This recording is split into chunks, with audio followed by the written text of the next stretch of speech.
سردار ملنے کے لیے آ رہا ہے، تجھ سے ملنے وہ آ رہا ہے جس کے علاقے کے پرندے بھی بھوکے نہیں رہ پاتے۔ کیا سن رہے ہیں آپ؟ کیا سن رہے ہیں آپ؟ تجھ سے ملنے وہ آ رہا ہے جس کے علاقے کے پرندے بھی بھوکے نہیں رہ پاتے۔ یہ عہد عبد المطلب ہے، یہ عہد عبد المطلب ہے، جن کا نام عبد المطلب نہیں تھا، یہ بازار کا دیا ہوا ایک لقب ہے، جن کا نام شیبۃ الحمد تھا۔ جناب عبد المطلب کا تعارف کراتے ہوئے ابرہہ نے کہا تیرے پاس تجھ سے ملنے وہ آیا ہے جس کے علاقے کے پرندے بھی بھوکے نہیں رہ پاتے۔ یہ عہد عبد المطلب ہے، باپ کا وہ عہد تھا کہ جہاں زمانہ بھوکا مر رہا تھا تو باپ نے کھلایا۔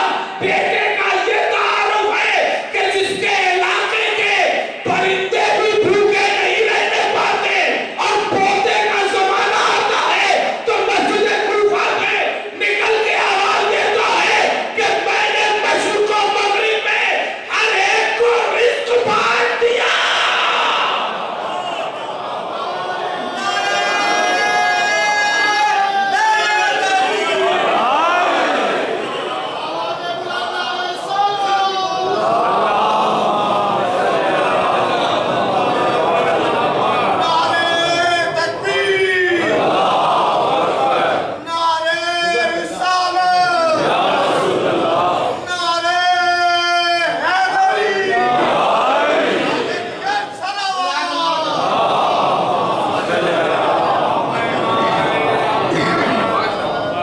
فَلْيَعْبُدُوا رَبَّ هَذَا الْبَيْتِ، یہ ہے بنیاد ایمان۔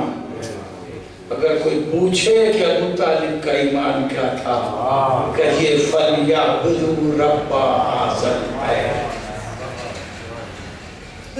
اب رہے کے پاس گئے، کبھی کیسے آنا ہوا؟ ان شارٹ کہ آیا اس لیے ہوں کہ تیرے سپاہی چور ہیں۔ دیکھیے اس طرح ڈی ایس پی بات کرتا ہے، عوام کا یہ لہجہ نہیں ہوتا۔ بات پہنچ رہی ہے نا؟ منظر کو میں لفظوں سے سنوارنا چاہتا ہوں۔ حاکم کی طرح بات کر رہے ہیں ابرہے سے، محکوم کا لہجہ نہیں، مغلوب کا لہجہ نہیں، مجبور کا لہجہ نہیں۔ ابرہہ تیرے سپاہی چور ہیں اور انہوں نے میرے اونٹ چرائے، اور تو چونکہ ان کا حاکم ہے، کیا صفائی سے چوروں کا حاکم کہا؟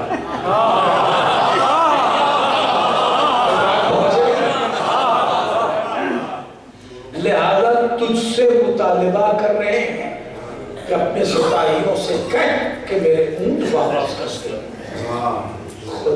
یہ حملہ کرنے آیا ہے نا، یہ حملہ کرنے آیا ہے نا، یہ مہمان تو بن کے آیا نہیں ہے، حملہ ور ہے۔ مگر نہ جانے کیا دھمک تھی لہجہ عبد المطلب۔ ابرہہ نے کہا ٹھیک ہے، آپ کے جتنے اونٹ ہیں واپس ہو جائیں گے۔ ایک دو اونٹ نہیں تھے، 70 یا 100 اونٹ، 70 یا 100 اونٹ تھے، پورا فارم تھا۔ یہ تو چرائے اونٹ کی گنتی ہے، کتنے رہے ہوں گے؟ میرے اونٹ واپس کر دے گا، ٹھیک ہے، اونٹ تو واپس ہو جائے گا۔ مگر جب آپ آئے تھے تو بڑے باعزت تھے میری نگاہ میں، مگر اب آپ انتہائی ذلیل ہو گئے۔ وہ بادشاہ ہے، حاکم ہے، پھر ڈر کے تو بات نہیں کرے۔ پوچھا کیوں بھائی، اب ہم اتنے رسوا کیوں ہو گئے؟ تمہیں تو واقعی عزت کی تھی کہ تخت سے اترا تھا، میرے ساتھ نیچے زمین پہ بیٹھا تھا، عزت تو نے دی، مگر میں تیری نگاہ میں اتنی جلدی ذلیل کیوں ہو گیا؟ فَلْيَعْبُدُوا رَبَّ هَذَا الْبَيْتِ، کہ اس لیے کہ آپ خوب جانتے ہیں کہ میں آپ کی عبادت گاہ کو ڈھانے آیا ہوں۔ اور کس قدر شرم کی بات ہے کہ آپ نے ہم سے مال دنیا کا تو مطالبہ کیا، اپنے معبد کے لیے کچھ نہیں سفارش کی۔ توجہ ہے، یہ خاندان بنی ہاشم ہے، سفارش پر نہیں جیتا۔ توجہ رکھیے گا، جملے محسوس کیجئے، سفارش پر نہیں جیتا۔ بڑے شرم کی بات ہے کہ آپ نے مال دنیا، ٹھیک ہے 100 اونٹ صحیح مگر ہے تو مال دنیا، آپ نے مال دنیا کے لیے تو مجھ سے مطالبہ کیا، لیکن آپ نے اپنی معبد کے لیے مجھ سے کوئی سفارش نہیں کی۔ تو کہا سن انا رب العبل۔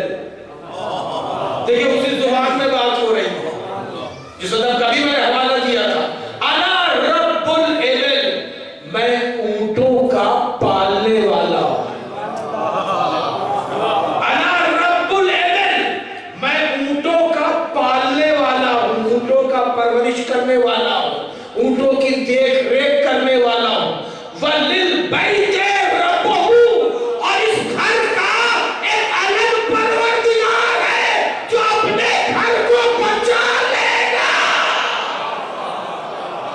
فَلْيَعْبُدُوا رَبَّ هَٰذَا الْبَيْتِ، جس ایمان کا دعویٰ ہے ہاشم میں کیا ہے، اسی ایمان کا اظہار جناب عبد المطلب کر رہے ہیں۔ اور اس گھر کا ایک الگ پروردگار جو اپنے گھر کو بچا لے گا۔ اس نے بھی کہا ٹھیک ہے ہم دیکھیں گے۔ شاید وہ یہ سمجھ رہا تھا کہ ان کا ایمان بھی انہی بتوں میں سے کسی پر ہے، اسی لیے وہ الگ اعتماد میں تھا، عبد المطلب کا الگ اعتماد تھا۔ للبیت ربو، اب رہا کہ یہاں سے آئے اور کعبے کی زنجیر پکڑی اور آواز دی، پالنے والے تو خوب دیکھ رہا ہے کہ اہل مکہ انکار کر چکے ہیں، ورنہ ایسا نہیں تھا کہ میں ابرہہ کو ڈروں، کوئی ہمارا اس وقت قوت بازو نہیں ہے، تیرا عبد المطلب تھا۔ پالنے والے میں تیرے گھر کی دیکھ ریکھ کرتا تھا، اب یہ گھر تیرے حوالے۔ خدا کی قسم کیا یقین عبد المطلب ہے، کیا یقین عبد المطلب ہے۔ پالنے والے اب یہ گھر تیرے حوالے ہے، یہ کہہ کے کہ یہ گھر تیرے حوالے ہے، لوٹے اور لوٹنے کے بعد جناب ابو طالب سے کہا میرے لال جاؤ کوہ ابو قبیس کے اوپر اور چوٹی پہ چڑھ جانا، اور جو دیکھنا وہ مجھے آگے بتا دینا۔ جناب ابو طالب گئے، بروایت جناب عبداللہ، اور کوہ ابو قبیس کی چوٹی کے اوپر گئے۔ جانے کے بعد اوپر کچھ دیکھا، دوڑتے ہوئے نیچے اترے اور آنے کے بعد کہا بابا میں یہ دیکھ رہا ہوں کہ مغرب کی طرف سے ایک سیاہ چادر ہے جو بڑھتی چلی آ رہی ہے، نہیں معلوم کہ وہ کوئی طوفان ہے کہ وہ بادل ہے کہ وہ کیا ہے، مگر ایک سیاہ چادر ہے کہ جو چلی آ رہی ہے۔ کہا میرے لال اب آ میرے ساتھ بیٹھ اور اب رہے گی تباہی کا منظر دیکھ۔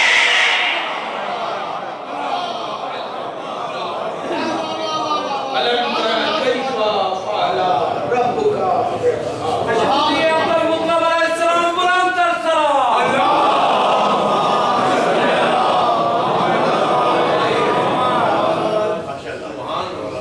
یہ حسن عبادت ہے کہ اگر سورہ قریش پڑھنا تو سورہ فیل ضرور پڑھنا، تاکہ فَلْيَعْبُدُوا رَبَّ هَٰذَا الْبَيْتِ، هَٰذَا الْبَيْتِ کا سلسلہ مکمل ہو جائے۔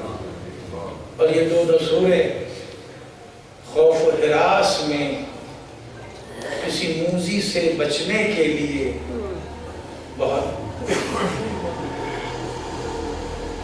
گفتگو آج میں یہی روک رہا ہوں، اگلے مرحلے میں قدم رکھوں گا، کچھ اور بات کروں آپ کی خدمت میں۔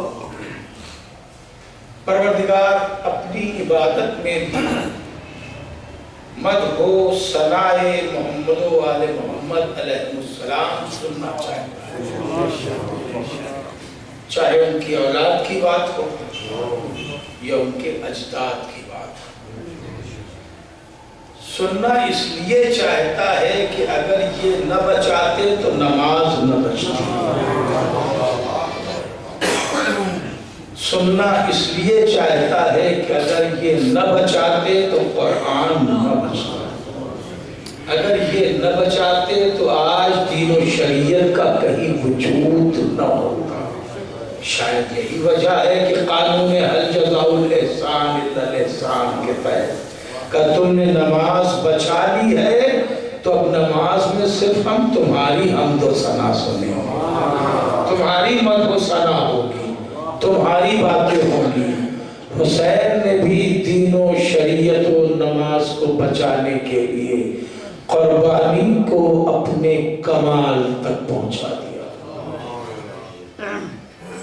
اور قربانیوں کو کمال تک پہنچانے کے لیے حسین اپنے ساتھ ایک ننھا سا علی لے کے آئے تھے۔ توجہ ہو گیا؟ جناب صغرا نے جب قافلہ تیار ہو گیا، ماشاءاللہ بال بچے والے، یہ منظر اکثر گھروں میں ہوتا ہے کہ جب کوئی اہل و عیال کے ساتھ سفر کرتا ہے تو سب سے آخر میں جو پیار کیا جاتا ہے وہ جانے والے ننھے بچوں سے پیار کیا جاتا ہے، انہیں رہنے والے بار بار بلائے لیتے ہیں، چومتے ہیں۔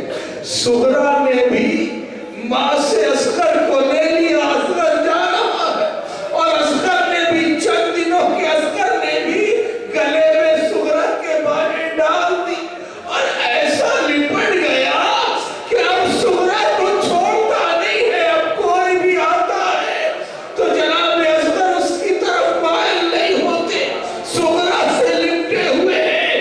اتنا یقین سا کچھ دیر میں ہو گیا کہ جیسے سب چلے جائیں گے، اصغر ہمیں چھوڑ کے نہیں جائے گا۔ امام نے پوچھا، بھیا عباس یہ ناقے آگے کیوں نہیں بڑھائے جا رہے ہیں؟ کہا آقا کیا کروں، اصغر صغرا کی آغوش میں رہ گیا، نہ رباب کی آغوش میں آ رہا ہے، نہ زینب کی آغوش میں آ رہا ہے۔ شہزادیاں چاہتی ہیں لے لیں، مگر ننھا سا اصغر ہے کہ جو آغوش صغرا میں لپٹا ہوا ہے۔ عزادارو امام خود تشریف لے آئے، یہ اہتمام کربلا ہے۔ آئے بھائی تو صغرا نے کہا بابا اگر اصغر چلا جائے تو لے لو، مگر میری آغوش سے چھیننا نہیں۔ جس طرح پہلوؤں سے بچے لیے جاتے ہیں، امام نے پہلوؤں میں ہاتھ نہیں لگایا بلکہ سر جھکا کے اصغر کے کان میں کچھ کہا۔ اصغر نے مچل کے پائے اٹھانے، بہن خدا حافظ، ہم بابا کی حجت ہیں، ہم اتمام حجت کا سفر طے کریں۔ ننھا سا اصغر، چھوٹا سا علی، حسین لے کے میدان کربلا میں آ گئے۔ ابھی آپ مرثیے میں مسائل سن رہے تھے، جناب صغرا کے خط میں جہاں تمام احوال تھے وہاں دو ہی خاص بات راوی نے لکھی، ایک علی اکبر کی شادی کا تذکرہ، ایک اصغر کے گھٹنیوں چلنے کا تذکرہ۔ بابا کہیں ایسا تو نہیں ہے کہ میرے بھیا کی آپ شادی کر دیں اور صغرا محروم رہ جائے کہ وہ اپنے بھیا کا چہرہ نہ دیکھ سکے، اور بابا اب تو اصغر گھٹنیوں چلنے لگا ہوگا، بابا میرے اصغر کو میری طرف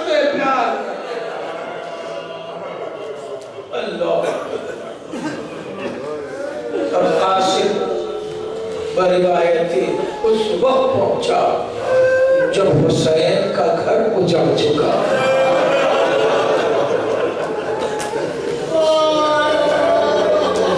صحرا کا چمن ویران ہو چکا تھا، اور جب کسی نے سلام کیا تو حسین نے حیرت سے پوچھا کیا میدان کربلا میں ایسا بھی کوئی ہے کہ جو حسین غنی کو سلام کرے؟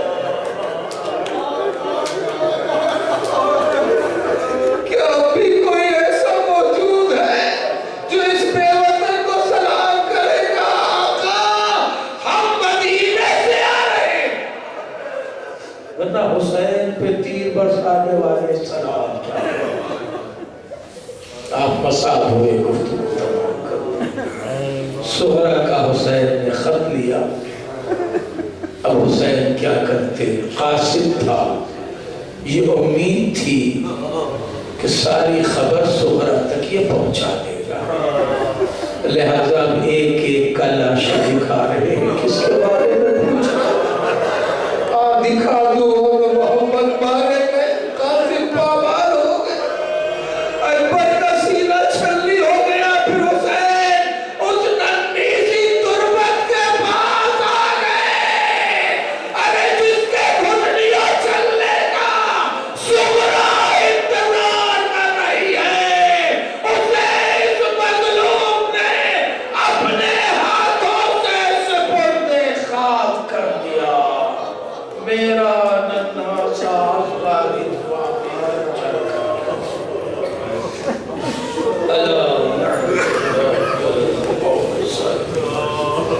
وسيعلم الذين ظلموا أي منقلب ينقلبون وإنا لله وإنا إليه راجعون۔ والے مجھے محمد و علیہ السلام کا اس مجلس عذاب کو قبول والے محمد و علیہ السلام کا واسطہ تمام مومنین و مومنات جہاں جہاں بھی ہیں، ان کے جان مال عزت و آبرو کی حفاظت فرما، تمام مومنین و مومنات کی حاجات دنیاوی اور اخروی کو پورا فرما۔ پانے والے مصروف زیارت کربلا ہیں، ان کی اور تمام مشاہد مقدسہ کی خصوصی حفاظت فرما۔ پالنے والے تمام مومنین و مومنات میں جو جہاں بھی مصروف عزا ہیں، تمام عزاداروں اور ان کے تمام محافظوں کی حفاظت فرما۔ پالنے والے دشمنوں کے منصوبوں کو ناکام فرما۔ پالنے والے عزاداروں پہ اپنی رحمت کا نزول فرما۔ صاحب مجلس کی تمام دعاؤں کو قبولیت کا شرف عطا فرما۔ پالنے والے تمام مومنین و مومنات کو توفیقات نیک عنایت فرما۔ امام زمانہ کے ظہور میں تعجیل فرما۔ ہم سب کو امام کے مددگار میں شمار فرما۔ امام